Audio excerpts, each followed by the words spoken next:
Good Saturday afternoon to everyone. Welcome to Mystics Outlook. Joined today by Raymond Lyons and Wilson Tarpe Jr. Let's get straight to it, man. Washington was in New York today.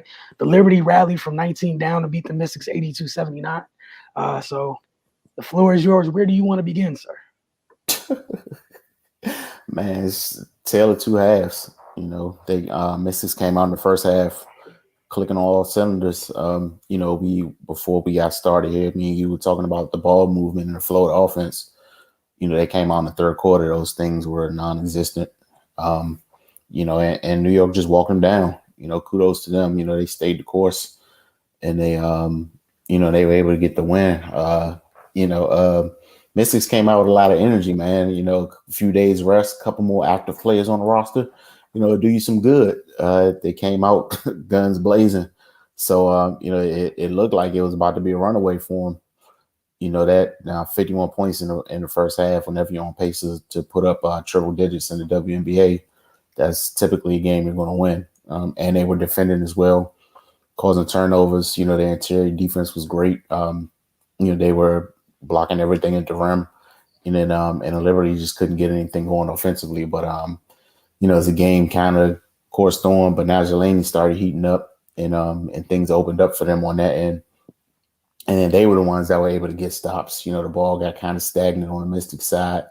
They were going a lot to Tina inside, which they were doing in the first half as well. But, off that kick out, the ball wasn't getting reversed like it was, which was leading to some good looks. And, that field goal percentage kept dropping and dropping. So, they found themselves in a bad situation. Man, this is a tough loss. You're in the midst of a little slide here. You get a chance to, they just added Shatori and, re-signing Megan for the 7-day contract. So you get a chance to, get some reinforcements in. You get out to a good start and then you let one slip away. I'm sure Coach T is not pleased with good reason. But yeah, man, this is a tough loss. They need to. We're always talking about them needing to stay afloat and just tread water and keep in the middle of that pack until the Olympic break and come out on the other side of this thing with some more players back. But you can kind of disqualify yourself before you even get to that point if you drop games like this. So yeah, man, I'm sure that they're going to get ripped into. This is a game you're supposed to win. Seeing how it started and yeah, man, it was just crazy to watch in real time as the lead dissolved. And because we all know basketball is a game of runs, so when New York comes out and kind of punches them in the third quarter, I figure they just weather the storm and then regain control of the game, but that's not what happened. And Liberty just kept their foot on the neck and this thing snowballed out of control. And we eventually got the result that we saw. Yeah, I just want to credit New York for the way that they kept attacking. Because from the beginning of the third quarter, you're down 19.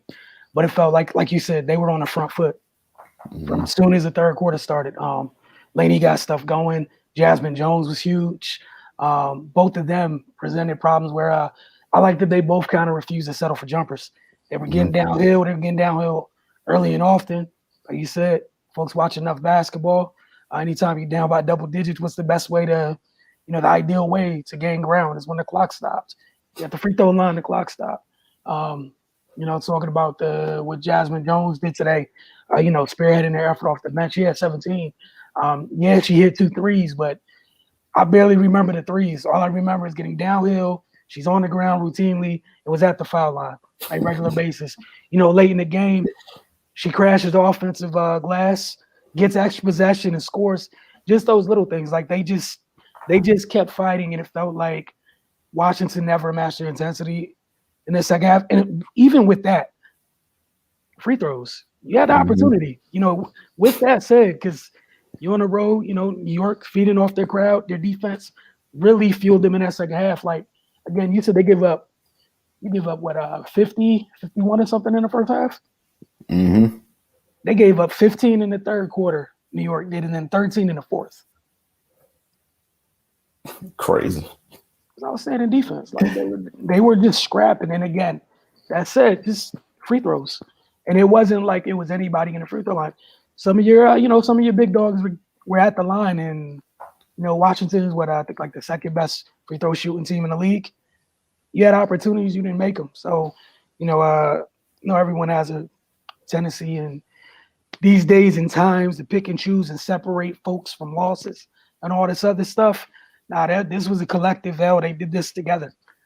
They were there in the third quarter. You know what I'm saying? Like, don't do the singling things out, because you have to give everybody credit when it was going well. And they never got back to that place that we're in the first half. And kudos to New York for the role that they played in it, because they played a big role in it. But like you said, it was definitely when you couldn't afford to drop. I guess you want to get to some of the positives. Like we covered most of the negatives, since it's kind of what needed to be addressed. So if you had any positives you wanted to get to. Leilani Mitchell, man, she's seems like her confidence has been restored. She's been a little more consistent over the last few games. And it's not even just about coming out and scoring 25 points or what have you. She's not second guessing herself anymore. She's just shooting the basketball. And that's pretty much what she's been doing her whole career. She was 3 for 11 today, but they were good rhythm shots. She wasn't hesitant. Of course, Tina Charles, she did miss those big free throws at the end, but she was her normal dominant self for a good portion of the game. And they've had to lean on her heavily throughout the season for obvious reasons. But yeah, man, it's she just keeps on producing. If they get a couple of these wins that they drop, her name is even louder in that MVP conversation. So depending on how they finish this second half of the season, she could be right there at the end. Yeah, man, just the first half is, I think it's kind of what we envisioned this team to be all along. I know we talk constantly about the comparisons and the differences to the 2019 team. The way they played in that first half, they got some stops, live ball turnovers, getting out in the open court. Then on offense, they're moving the ball and getting good looks. So yeah, and they kept it up for a half and were effective and solid at it. So we know it's in them. It's just the consistency part of it is what's missing right now. I think bringing Shatori back is going to help that in a huge way, because she understands the culture. She knows what Coach T wants. She's got that championship experience. So then she could be a spark plug off the bench on both sides of the ball. So yeah, man, it's just it's good to see her back. I think it's going to pay huge dividends, long term for them. But yeah, man, it's not all doom and gloom. This was a bad loss, but they definitely showed some things today. Yeah. See, I thought I had a point. There it goes. I think it's gone. No, like you were saying, so about the ball movement, it's easy. Like if you just box score watch and like, hey, they had 20 assists, 21 assists. The ball was moving. There was a stark contrast between how the ball was moving in the first half, how it was moving in the second half. How it was moving offensively in the second half felt like New York dictated how the ball was moving. Mm-hmm. Washington dictated how the ball was moving in the first half. It's two totally different things. You're seeing the ball get stuck late in the shot clock. Some people's hands that probably shouldn't have it late in the shot clock because the ball pressure, because things. I mean, New York was doing a great job just being in people's space, and the ball wasn't moving around the same. You're a beat behind or off on rotating with against a team that's working like that defensively is huge. Again, we saw Washington do it in the first half where they were rotating, everything was on time. The big was helping the guards, everything was straight. Pick and roll defense kind of got in the second half for Washington, and you're playing New York. Sabrina's over there. Clearly, the part of the game plan was a trapper to get the ball out of her hands.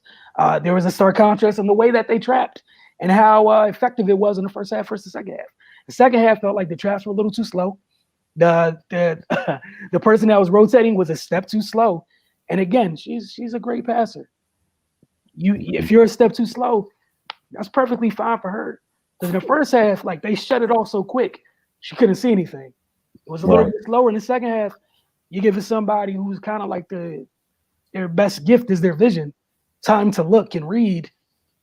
I mean, it's no different than New York throwing doubles at Tina.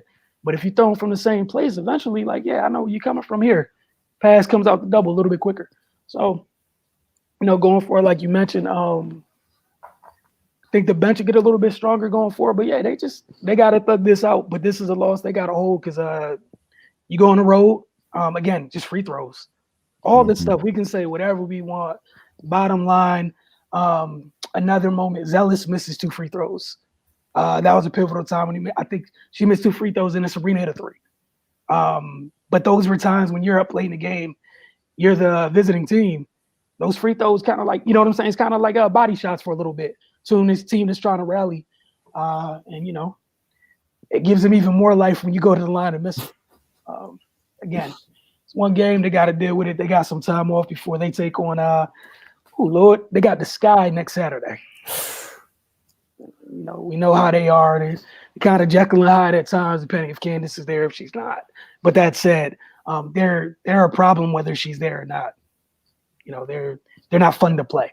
It's not like just because she's not there, you're gonna see the Sky and be like, oh my God, easy dub. Nah, there's not really many of those in this league. We've seen throughout this year. Depending on the day, man, anything can happen if people don't take care of business or don't approach things correctly.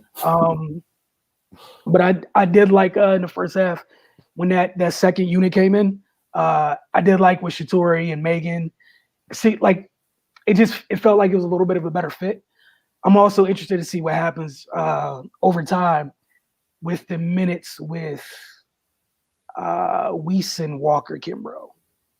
Yeah, that's an interesting dynamic here. Yeah.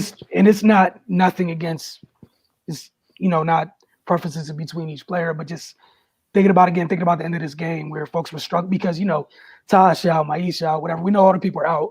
New York has multiple people out. Just talking about that in a vacuum in this game right here. Folks couldn't contain people off the bounce. Mm-hmm. You know what I'm saying? So I'm interested to see how that plays out. But again, I think I hit y'all in the chat during the game. It felt like Washington hadn't had that much production out their bench in like a month or something. Yeah, they've been going through it. Again, there's some things, there's some silver linings here, but again, it's not too different than remember on the show on Tuesday talk about DC United's loss against New York. Like you're on the road in New York. How about that? You're on the road. You're in a prime situation to get what you need, and again, but as a collective, as a group, they took that L. They got to hold on to that and correct that going forward. I mean, again, we could talk about whatever, man. Yeah, free throws at the end of this game. Second best free throw team in the league. Hit your free throws, come back home with the dub. Standings look a little different. So, I mean, did you have any final thoughts? If not, I'm going to try to pull up these standings real quick. No, I'm good. This guy is not anything. Okay, cool. Got you. You buy me. Sometimes I can get these standings up. It's cool, though. It's fine.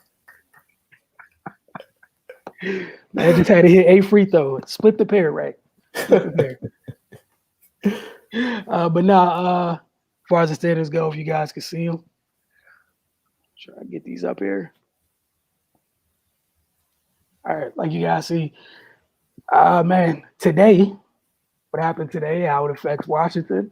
The Liberty moved to 9-9, so they jumped up to 6. We've been talking about how compact the standings are between, after that upper tier of the league where, folks are nowhere near 10 losses.